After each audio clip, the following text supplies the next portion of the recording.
What's happening, tribe? My name is Anuj. Good to see you guys again. It's always exciting when the tribe comes together. We are in December. Game week 14 is currently on. We just have two games left tonight, and game week 15 is staring right at us from not too far a distance. On Saturday, game week 15 will be upon us. Today, Bhavan and I will touch upon a few burning transfer issues and help navigate through the same. Bhavan, how's it going, buddy? Are you feeling the December adrenaline already? Absolutely, Anuj. This is kind of the month to look forward to if you're a football FPL fan. Uh, so yeah, waiting for the next set of moves. I think what it also does is it gives you a lot of transfers to set your team right, get a lot of players that you Right. wanted to. So planning and you know squad moves are at absolute full pace. Yeah, absolutely. All right, so we'll quickly get into it. We'll start. We'll go with. I think we are on 5 to 6 players. We're gonna go to them each one of them one by one, and just see pros and cons and what's their fixtures like going forward. So for first, we're gonna concentrate on Jimenez. What we have done is we have given his stats for the season, his expected goal involvement, and we have also rated his expected goal involvement for the last 5 games. In the bracket, you would see the number that is mentioned is as per what was the FTR ranking for his last 5 fixtures, for Wolves especially. Uh, so yeah, his Wolves, to be honest, his Jimenez, I'll start with Jimenez, his 3 goals, 3 assists in the season so far, had a very dry spell to start with. He has scored. He has had six, as I said, 6 goal involvements. He has scored in, I think, game week 6, 7, 9, 10, and 12. Uh, I think a lot of people still have him. Most of the people have preferred him over Huang. He has disappointedly for these managers who own him. He blanked against Norwich and Burnley. Uh, and if you see their season XGI, obviously they're stronger at home, like most of the teams, but the number is extremely low. Uh, I was just looking at it, and they have just scored 12 goals, and they are the third lowest goal scoring side in Premier League right now. Uh, Tottenham is second last, and Norwich is last, but I'm hoping Tottenham is going to improve going forward. But that's the state of affairs at Wolves. They haven't been scoring. It was not too far long in the history that Adama Traore was missing goals. He missed a sitter again yesterday. So, but having said that, if you really look at Jimenez's form as well as his next 5 fixtures, which looks, and they have Chelsea, City, Arsenal, and Liverpool. It can't get tougher than that. Their FDR ranking for the next 5 fixture is 19th. So it looks like a proper sell to me. What do you think, Bhavin? Absolutely, Anuj. In fact, the thing that stands out really is the fixture swing between Wolves and West Ham assets. So Right. immediately from game week 16 onwards, Antonio and West Ham get into a great fixture run for even the next 7-8 game weeks. So Right. I anticipate a lot of people to jump ship. Both are pretty much the same cost, and Antonio has, even though he's trolled owners for a long while and not gotten returns, but he was Yeah. very close to getting a return even the last match yesterday. So I think it's an easy sell and a switch to Antonio. Yeah, because Antonio has fallen in price as well. I think Jimenez is 7.8, Antonio is 8. So it should not be too tough a transition from Jimenez to Antonio. So I think the same is the case with Huang. Huang is at 5.6. I'm still an owner of Huang. Very disappointed. Hasn't done anything in the last 4 5 games. I think he just had like 2 shots in the last 5 games or something. So it's I think Wolves strikers are definitely a sell for me. Yeah, and in fact, Anuj, it's interesting you mentioned the Traore effect. I think Traore Yeah, makes the entire attack not click in that sense. I mean, even for the right. shot that he took and goal that he missed, Jimenez was clearly there. So that kind of Clearly, yeah. interplay is clearly missing as soon as you see Traore on the Correct, pitch. correct, correct. Absolutely, absolutely. We move on to Rafinha. he's as we've discussed in the previous pods, he is the one who has frustrated me quite a bit. He has actually taught me a lesson as well. I had left him on a bench a couple of game weeks back. He did score a goal against Brighton, if I'm not wrong. Uh, I think he's around 21% ownership. 6.7, his price is still not too expensive in midfield. Having said that, he has a lot of love from the FPL managers, and because they're still not selling him. Apart from he's still the eighth highest midfielder, eighth highest in the midfield options in terms of FPL points. Do you have him? What do you think about him? I sold him last week, so it was really a bummer to see him get that penalty in the stoppage time. But I replaced him for Jota. In fact, I was 0.1 off doing that move a week back where Jota got a brace. So, I mean, again, it's a very easy sell if you ask me, Anuj. From game week 16 onwards, again, the fixtures toughen. So, I think a switch to Jota if you don't have him. Or even again, move to, say, a Bowen. Because Bowen again becomes interesting.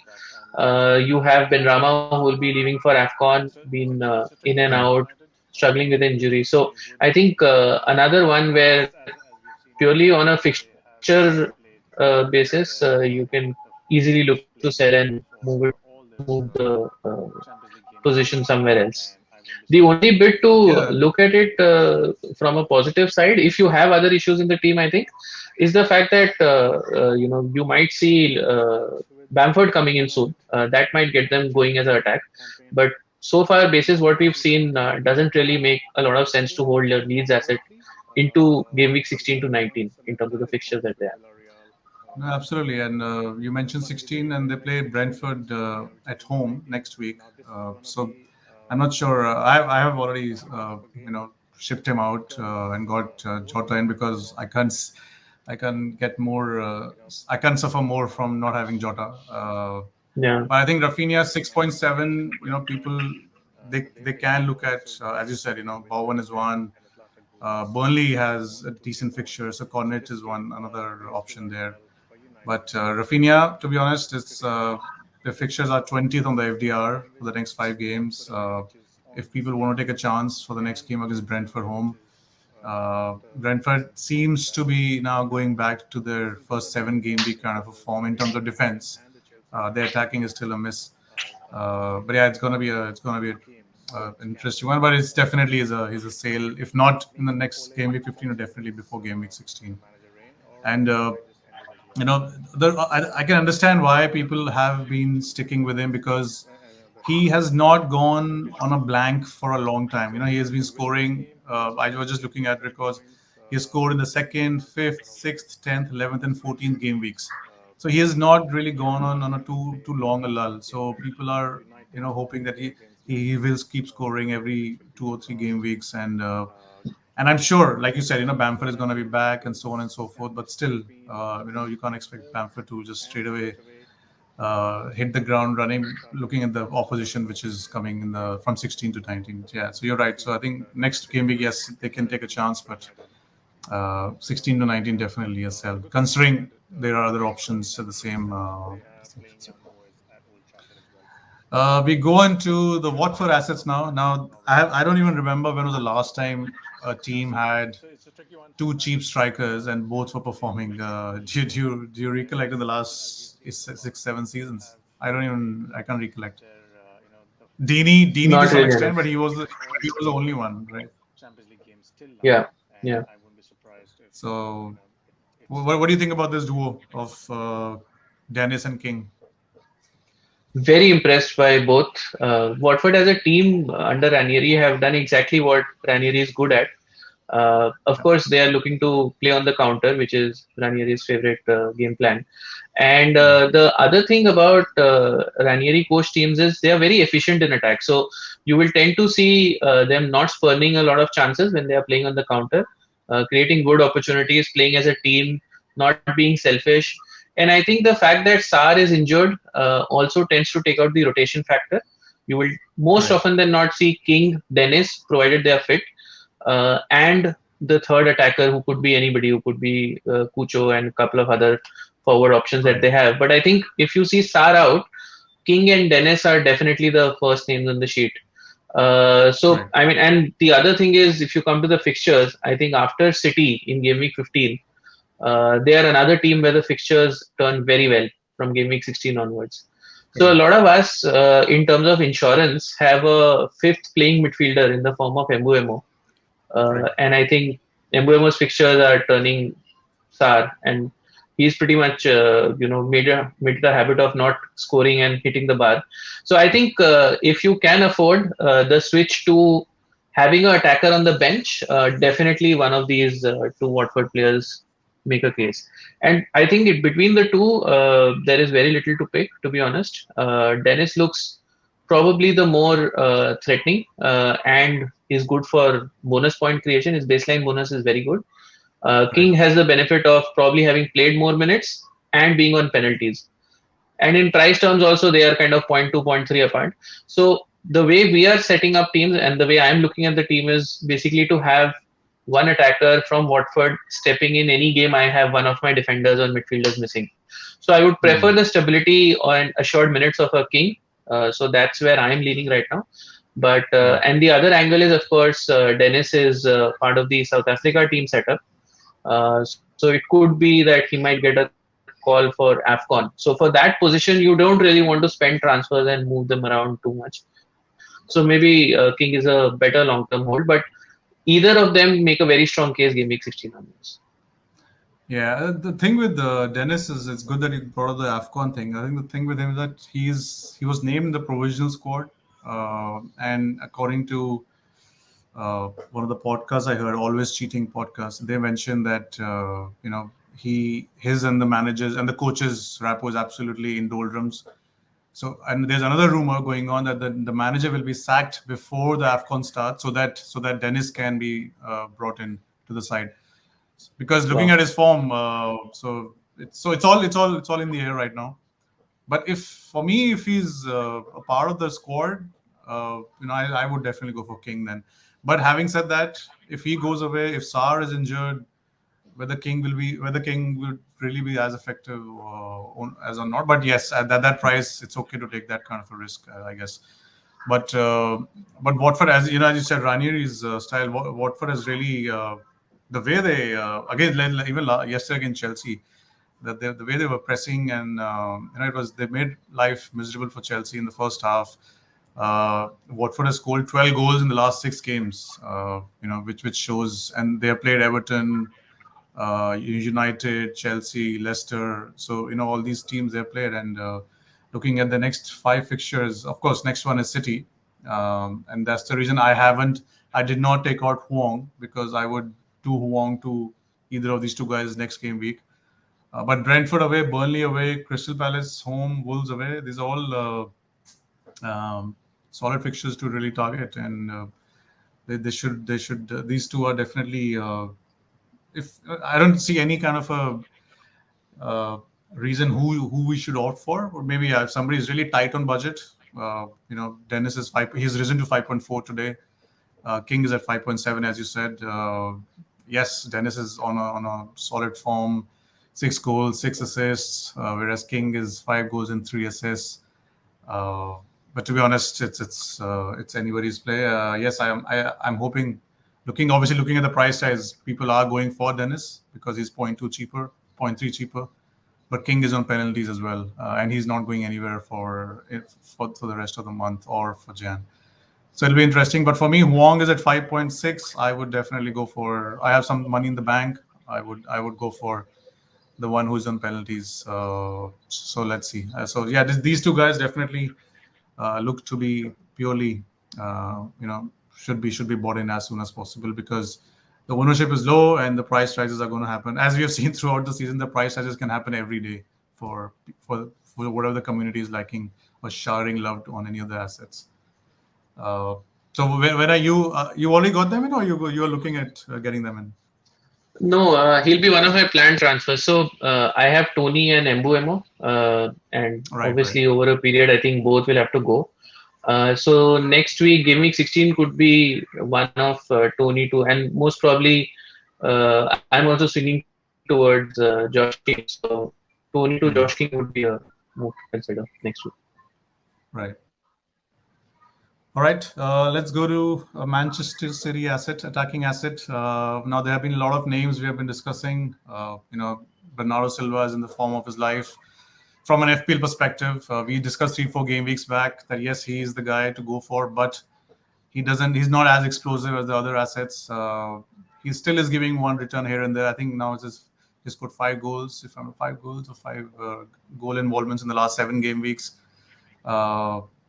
But there have been other assets as well who are we need to look at. One is obviously Gabriel Jesus. I bought him in yesterday, so I took out Vardy and Rafinha, as I mentioned, and I got him and Jota.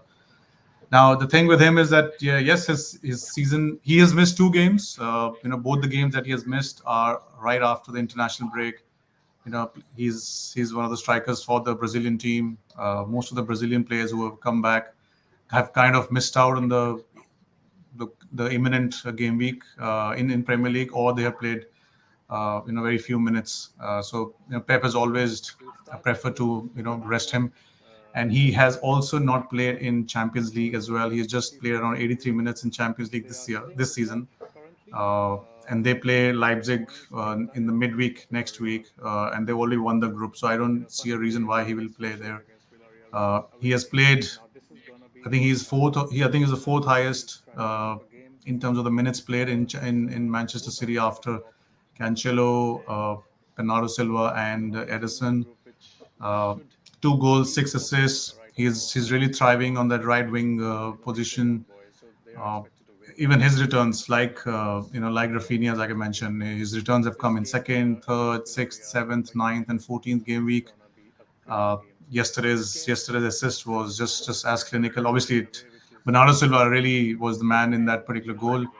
But he looks fit. He looks hungry. So I've got him in. Looking at the fixtures, if you see the next 5 fixtures, I think Manchester City is 2nd on the FTR.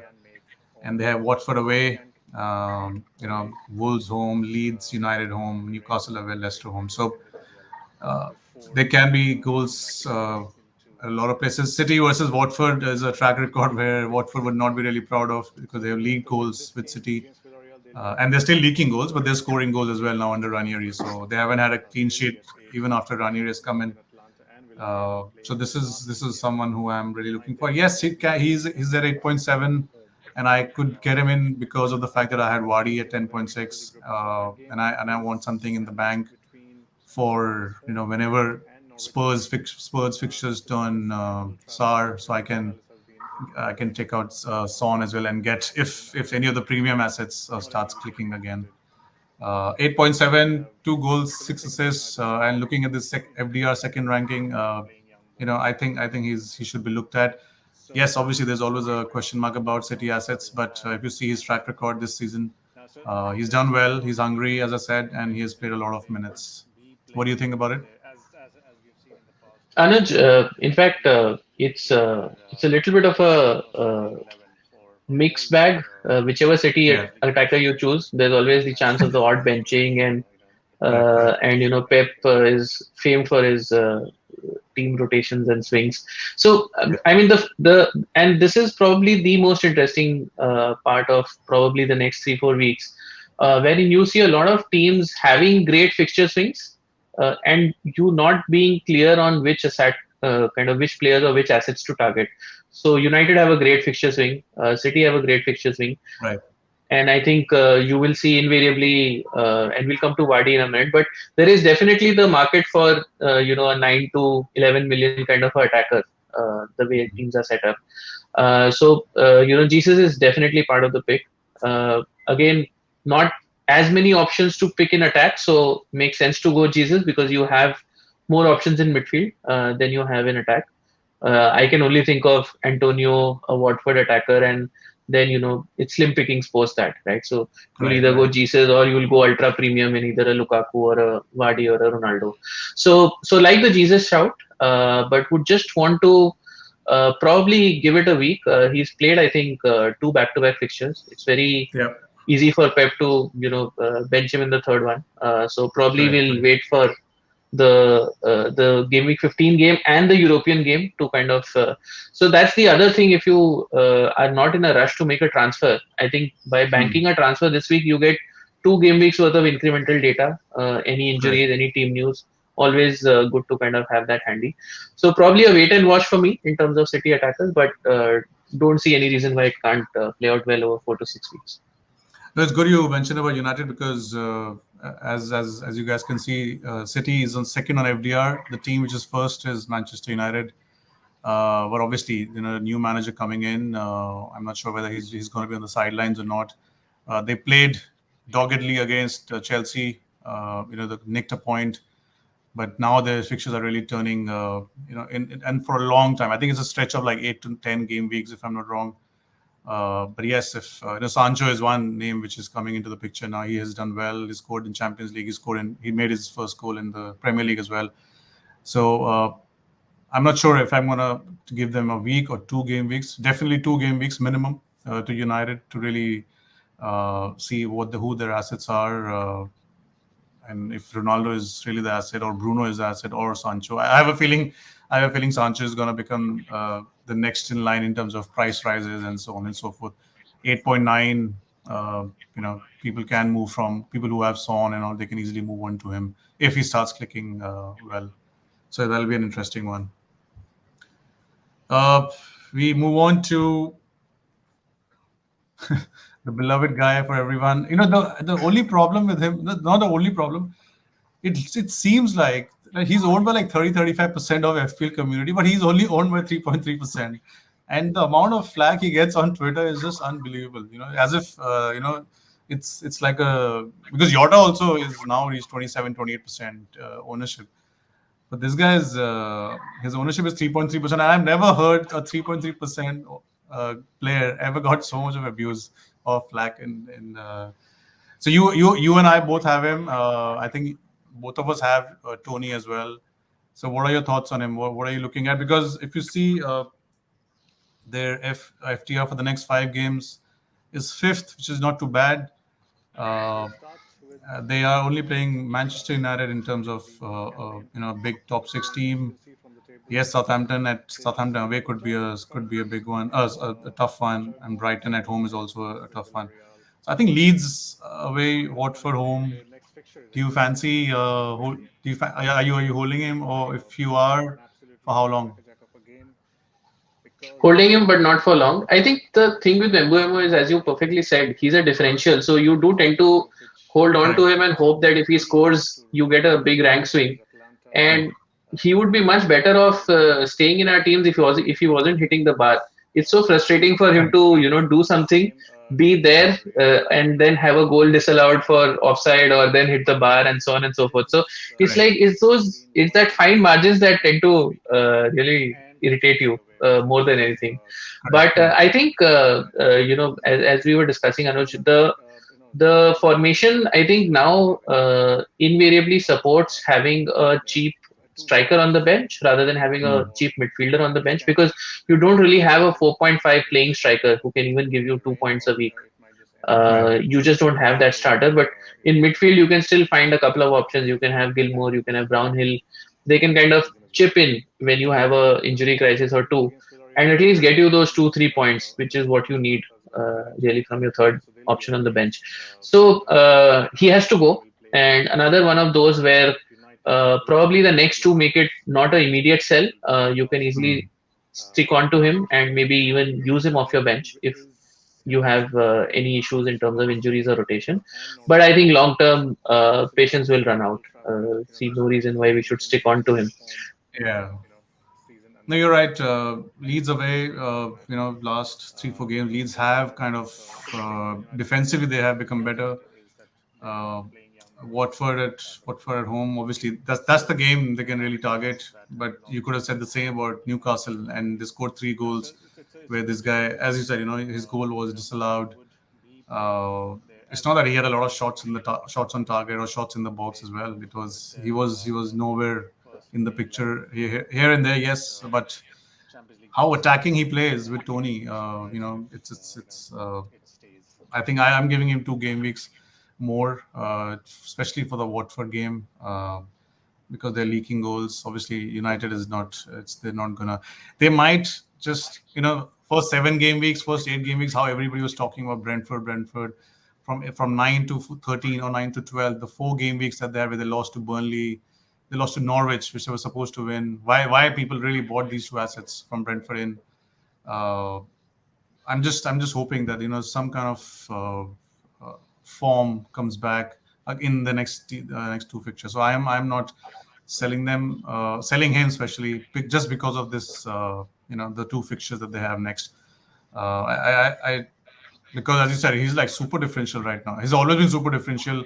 He is still a super differential, though he's only scored 2 goals in the last in the season, which were in 5th game week and the 7th game week. It's been a long time. He hasn't given some good news to his owners. So yeah, as you said, 2 game weeks maximum for him going forward. Tony might be a different call altogether, because Tony is he's at least getting the goals. His confidence is high. But shipping, if somebody was to be shipped first, it has to be Tony rather than Mbeumo, as you said. All right, we'll move on to Jamie Vardy. I was an owner till yesterday. Just sold him off 2 hours before the deadline. He started the season again with a bang like he usually does. He had 8 returns in the first 8 game weeks, and just 2 in the last 6. And obviously the 2 that I'm talking about came in game week 13. 10.7. He's still obviously the highest points scorer for in terms of forwards. He has played all 90 minutes in Premier League, except the one where he played 45 minutes. I think he was given a rest. Doesn't play in Europa League at all.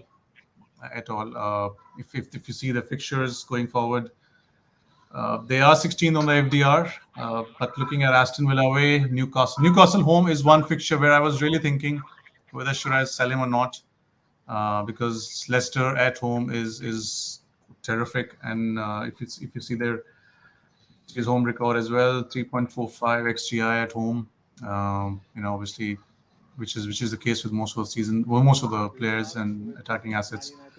So I was thinking of sticking with him till Newcastle, but I had to get Jota in and had to get rid of and I had to get City assets. So I got Jesus in as well. But people, what do you have to advise to people who have Vardy? Should they stick with him? Because Aston Villa and Newcastle for the next 2 fixtures. So Vardy's been an interesting one, Anuj, and invariably we've seen he always tends to do well when people dump him and his ownership is low. So those who didn't sell him, both of us included, and got his 12 points, it was a good outcome. And I think we lucked out a bit with Kane not playing that game. This game week, I think, was a good time to do the Vardy to Kane switch. But I think now the Kane option is ruled out because you really don't have a long stretch to get Kane in for. I think it's just the Norwich game and then the fixtures turn. So the immediate replacements that you would look at are either Lukaku or a United forward, right? Or Jesus. So you've gone down the Jesus route, and that's an easy fund. But with Kane not being in the fray, I think both Lukaku and Ronaldo are not really straightaway, buys. They're not panic buys, or they're not players who are playing regularly for us to warrant that investment. So I think might be a good idea to give him the Newcastle game, see how United set up under the new regime. And more importantly, I think for Lukaku to get minutes. I think between game week 17 and 21, Chelsea have a great run. Again, Lukaku, once you see him start and spend 60-70 minutes, Tuchel typically doesn't rush players back from injury. So we've seen the odd cameos waiting for him to get a start, probably this weekend against West Ham. And then the UCL benching because they won the group, and then for him to start. So I think probably that is the reason why it is a wait and watch for me. And you're getting the Newcastle home fixture there also if you're waiting. So worth a wait to my mind. So if you held on to him so far, maybe give him a couple of game weeks more. There is, of course, the risk of him not getting a full 90 against Villa. I think he'll be nailed against Newcastle, so that's the fixture to target really. Game week 15 is just a hope and pray that Kane doesn't punish you. So that's really where we are on Kane. No, it's an interesting one on Lukaku. It's an interesting one because now he has he's clocked a few minutes in the last two games. And Chelsea's fixtures, next one is West Ham away. That could be a tough one. Though West Ham is not really, they have kind of, lifted their foot from the pedal with the last 2-3 game weeks. So West Ham away is the next game. Then Leeds home, Everton home. Everton are again in turmoil right now till the time they sort their attack.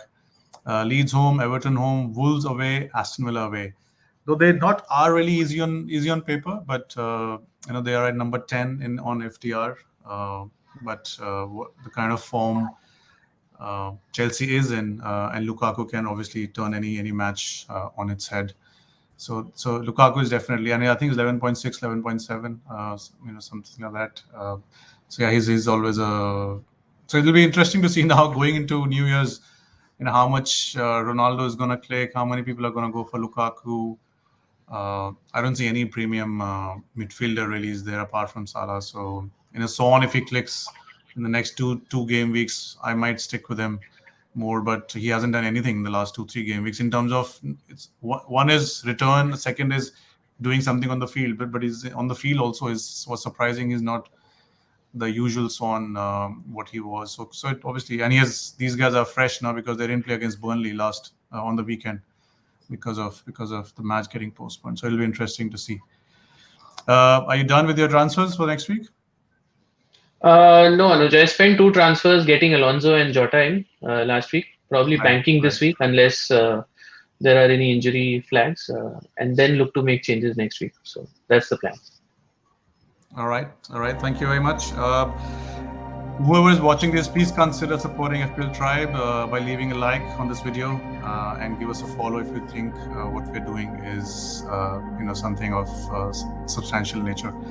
Thank you very much. Bhavin and I will be back again next week. We're going to continue with this series of transfer queues, and we're going to be back again next week. Thank you very much. Take care.